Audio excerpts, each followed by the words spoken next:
we're doing the daily dish a little different today. So we're going to start it now and we're going to finish it a little later in the show. But we wanted to begin at the beginning. And today that means Polenta 101 with home chef Julie Miguel. Polenta, this is my mom's jam. She loves it. She makes it at home all the time. I have never tried making it at home. To me, it feels a little intimidating. Am I right? Well, do not be intimidated. I know traditionally polenta is a very labor-intensive dish because it requires like 40 minutes of constant stirring. And I also have to go on a little rant here because I don't know how a dish that originated in northern Italy and it was essential for peasants and the working class, how it became so bougie. So I was doing my research when I was developing this recipe for the show, and I was going on the websites, you know, looking at all the different kinds of polenta and cornmeal that I could use. And there on the websites, it was talking about all the cornmeals and polenta that you should use. And then there was a column that said all the products you should not use. And that included regular cornmeal and quick cooking polenta products. So I went over to my local grocery store, and what did I find? Regular cornmeal and quick cooking polenta products. Now, I always aim to make recipes for the show that are easy, that are budget friendly, and that are accessible. So the ingredients you can find at your local grocery store. So for this recipe in particular, this is what I'm using. I'm using regular degerminated cornmeal that you can find at your local grocery store. I love it. We're taking it back out of Bougieville because it does not belong there. This is working class food. It should stay there. So as you mentioned, polenta is essentially made of cornmeal. Yes, cornmeal. And so degerminated cornmeal, that word sounds a little bit odd, but degerminated just means the way the cornmeal was processed to make it shelf stable, which is great because you can actually keep it in your pantry so that whenever you want to make a polenta dish, you have it on hand. Okay, I've seen it served creamy as well as solid. What's the difference? So as polenta cools down, it thickens. So thick that you can actually cut it with a knife.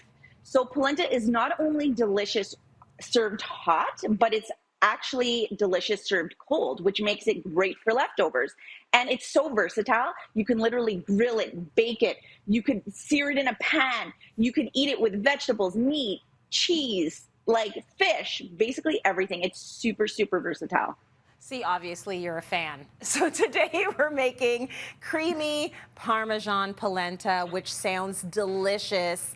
How do we start? Okay, so you bring 6 cups of water to a boil in a heavy bottom saucepan, and you add salt and a pinch of baking soda. Okay, you say the baking soda is actually a very important step. Why is that? So baking soda actually has been known to make the polenta cook more quickly, and it also adds to the creaminess, makes it more creamy. Then you're going to get your cornmeal that we just spoke about, and you're going to pour it in a steady stream into the boiling water, and while stirring back and forth. So do this for about a minute and bring the water back up to a boil. And then you're going to lower the heat because it's going to start like bubbling up. So watch yourself.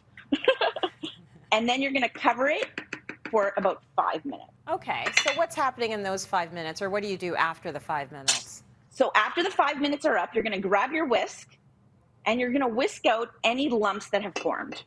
And then next you're going to take a spatula and you're going to just unstick the polenta from the sides of the pan. You're going to unstick it from the bottom, because what's going to happen next is we're not going to really touch this at all. So what's going to happen is we're going to put the lid back on, and we're going to let the grains of the polenta cook, which is going to take about 10 to 15 minutes. Okay, so that's good. Like, forget that 40 minutes of constant stirring. Easy. It's not a risotto. Like, that's nice. So, let it do its thing, exactly, right? Exactly. And this is what I'm thinking. I'm like, did some nonna come along and say, like, you have to stir it for 40 minutes constantly? And everyone just listened to her? Because you really don't at all. You do not have to do that. It cooks on its own. After the 15 minutes are up and the grains are cooked through, what you do is you take your butter, so 2 tablespoons of butter. This is going to make it super, super creamy. You're going to add it in, and then you're going to get some Parmesan cheese. So a little note about the Parmesan. So you can actually find it grated super fine like this at the grocery store. And I prefer this this finely grated Parmesan cheese because it actually incorporates a lot quicker and it makes for a creamier polenta. Oh, that sounds good. So I'm just going to add the cheese in there. Parmesan cheese in just about anything is delicious, so you can imagine.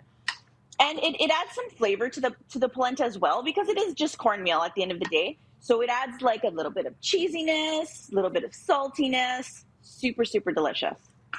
And that's kind of the thing with polenta. I mean, people are either into cornmeal or they're not. Like my son loves it. He has cornmeal porridge, like Jamaican porridge is his favorite kind of porridge. But if that's not your thing, it's not going to be your recipe. I like it too. I like the graininess of it all. It's so good. Okay, so easier than most of us ever thought. We're going to let that sit. And that sits for a while. How long does that sit for, Jules? You're going to cover it and just let it sit for like 5 minutes covered. And that's just to let it rest. Just, you know, some foods just need to rest before you serve them. So we're going to do that. And then later on, you're going to top this creamy polenta with what? So later on, I'm going to be making a savory mushroom marsala mix. And this is going to go on top of the creamy Parmesan polenta and make a delicious vegetarian family-friendly meal. Ooh, I love it. And you know, it wasn't a nonna that told us to stir for 40 minutes. It was somebody who wanted to sell a really high-priced cookbook. That's what happened here. And then they were like, oh, but I got to make it look way more labor-intensive, so stir it constantly, right? I cannot wait for the end of this recipe. It's going to be so good. Thanks, Jules. And don't forget, you can find all of the recipes you see on the show, including Julie's creamy Parmesan polenta on cityline.tv.